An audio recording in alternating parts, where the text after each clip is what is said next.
is Nurse Lori coming to you from my vehicle on my way to work.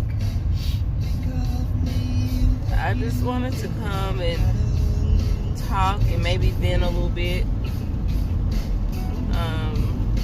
about nursing, about our healthcare system. Sorry if I can't look directly at y'all, but it's raining and I'm trying to record, and this is the only time I really have time to do anything is while I'm driving on the way to work. And it feels like paying bills,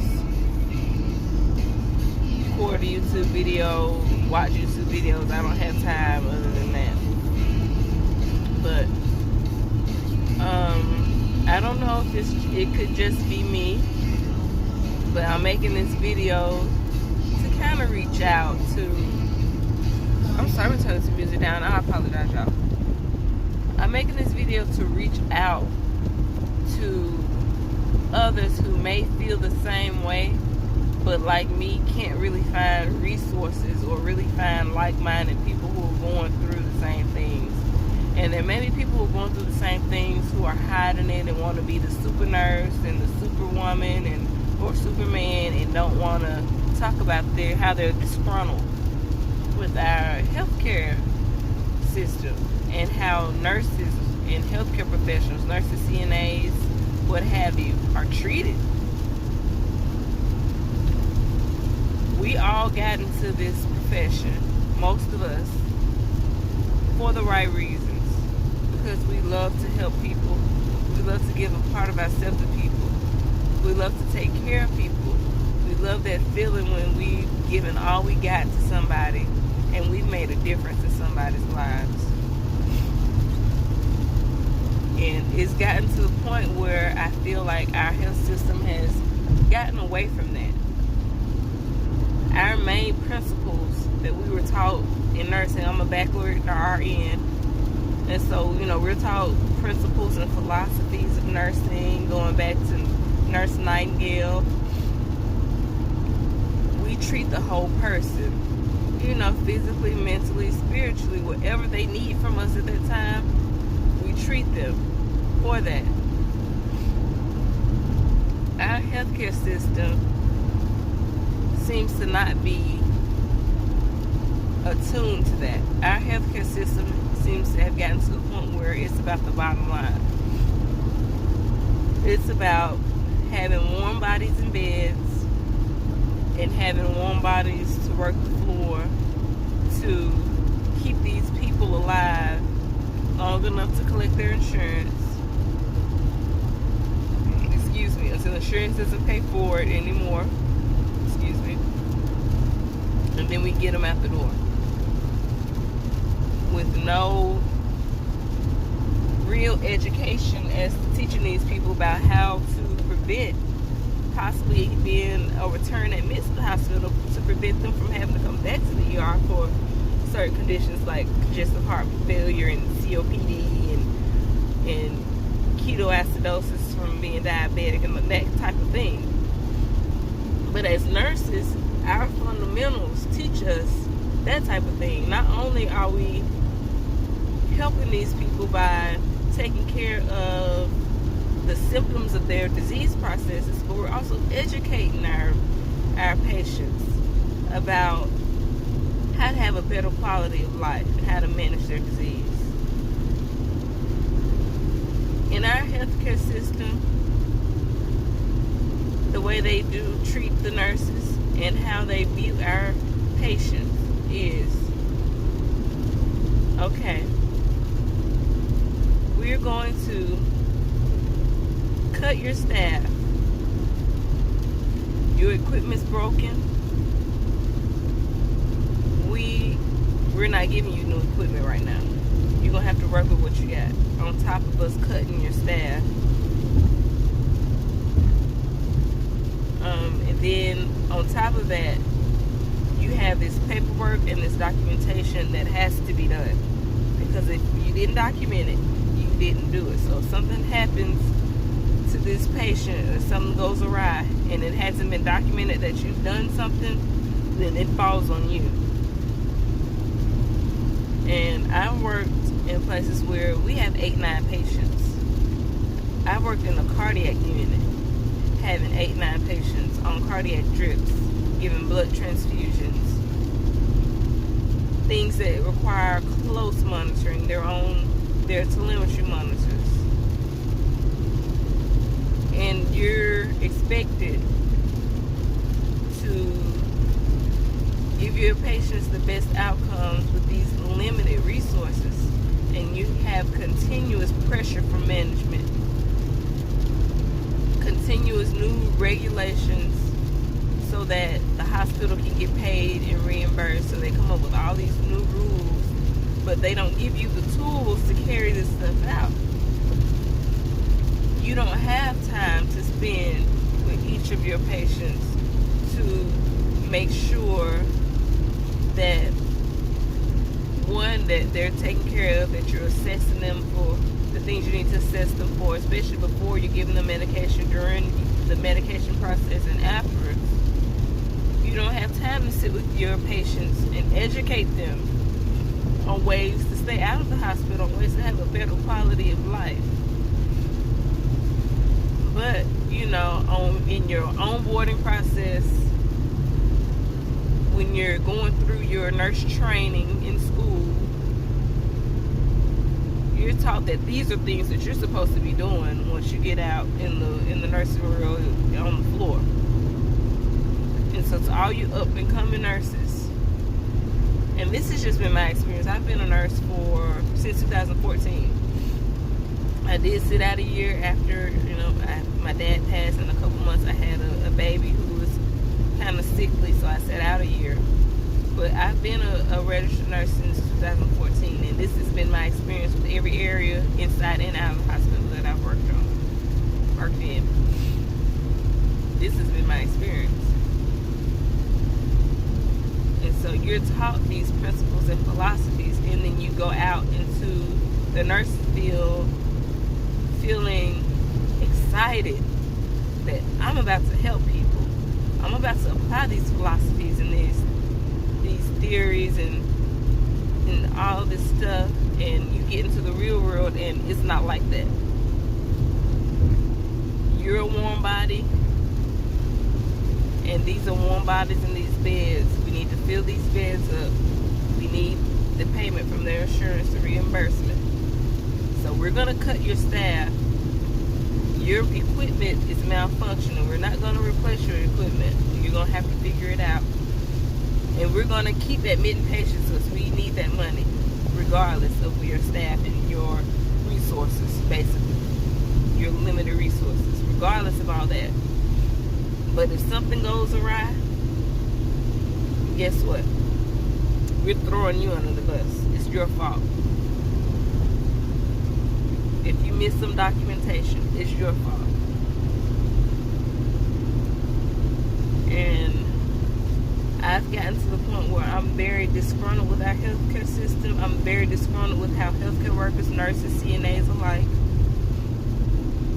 That's because, I'm a nurse, so I know how that feels. And I've watched and been on the floor with CNAs, so I see how they're treated as well. So that's who I can relate to. So I can't speak for other specialties, but that's just what I've seen. And it has me very disgruntled. And it has me wanting to get out of the nursing field. I thought about going into things like maybe nurse coaching, but I don't know exactly how to go about that, where you can, have your own clients and you really have a chance to sit down and speak with people and build a relationship with people and learn these people mentally, physically, spiritually. You can assess their socioeconomic status so you can make appropriate recommendations for them so they can have the best quality of life that they can to manage their diseases, their chronic disease processes. But when you're working in the healthcare system, meaning hospitals and clinics, nursing homes, and skilled nursing facilities, it has been my experience that it's not about patient care, it's about the bottom line, pretty much. Now they'll have these meetings, these staff meetings where they're like, oh, we have to take our residents come first, or our patients come first. We have to take care of them. That's what we were trained to do. That's what we're here for. That's what we get paid to do. That's what we were hired to do. That's why we wanted this job. And then they'll say that, but they don't mean it. On the flip side of their coin, they're barking down your neck about paperwork. They're barking down your neck about, oh, this person's upset because they didn't get their bag of chips.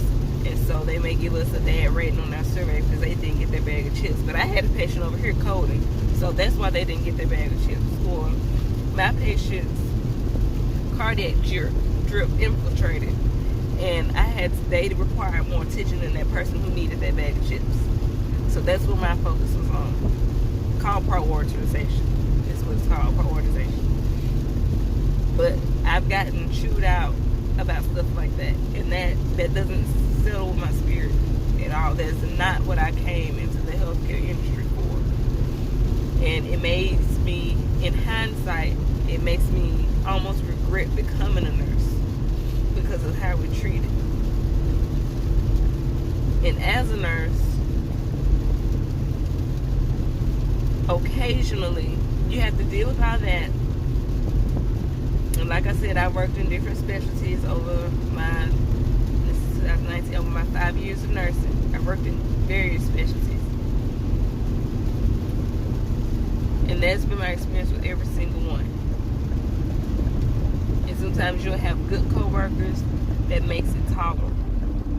And a lot of times you'll have coworkers who are lazy, coworkers who don't want to work as a team to get the job done so that everybody can leave work feeling like they've helped people, feeling satisfied that, okay, I've done everything I could, and I can go home and I can sleep at night. I can rest.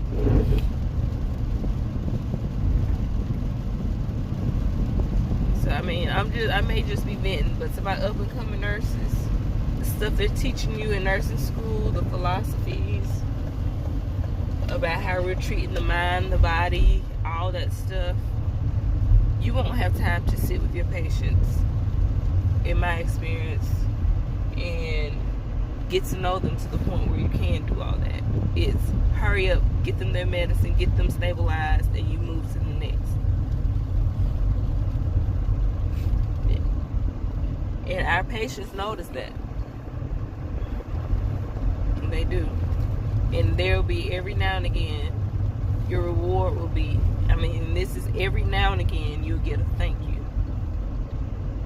Most of the time, it's disgruntled patients, it's disgruntled family members because you weren't able to give them that 10 minutes, that 15 minutes, that 30 minutes that they thought that they should have gotten. And very well, they probably should have gotten that much time, depending on what was going on with them.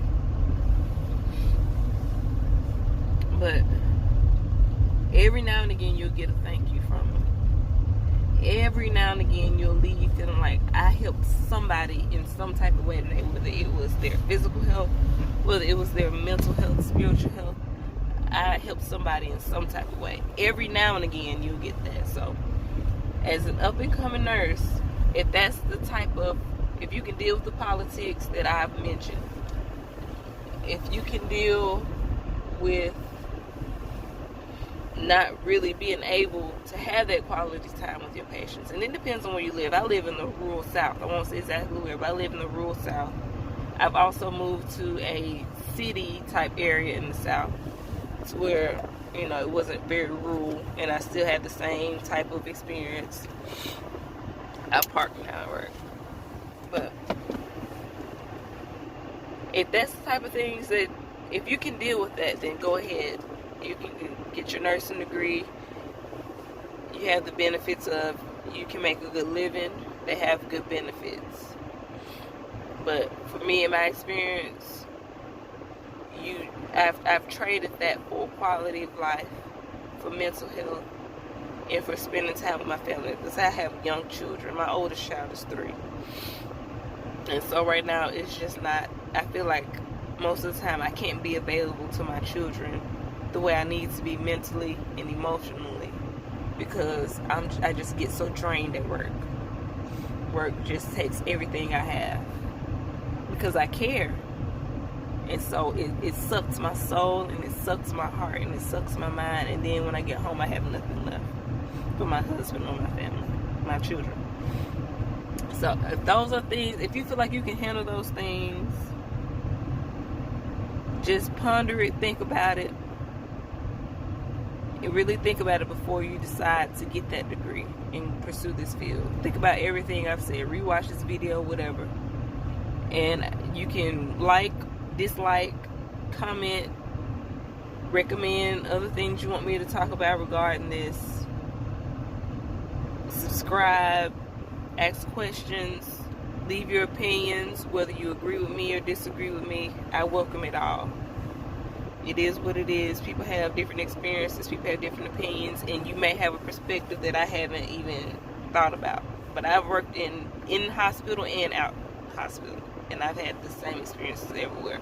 I had one experience where I was with co-workers, and I loved the environment and politics were the same, but my co-workers, we worked so well together, and we generally cared for each other. We generally cared for the people that we were surrounded by, and it was a clinic setting, so we were working with the same people every day, our same co-workers, and we got along so well, and they are some of the most beautiful hearted and beautiful souls I've ever worked with, and I miss them, honestly. But I don't miss how we were being treated, not getting lunch breaks and stuff like that, and not getting relief. So as I said, you know, like, comment, subscribe, dislike, ask questions, leave your opinions, disagreements, whatever, recommendations, requests, whatever. And I have to get into work, and I will check in with you guys later. I probably won't be someone who posts often, because I really am a very busy person. I'll be working. Today is Thursday. Yes, today's Thursday, and I've worked all week. I'll be working all weekend, and I'll be working all this following week. So on top of that, I have to go home and work because I have small children and a husband. So just, you know, I'll check in with you guys later. I'll post whatever requests you have. I'll try to get those out. And I just wanted to put something out there that maybe somebody can relate to. Maybe I can help somebody. But peace out, you guys. And I will see you next time. I'm going into work.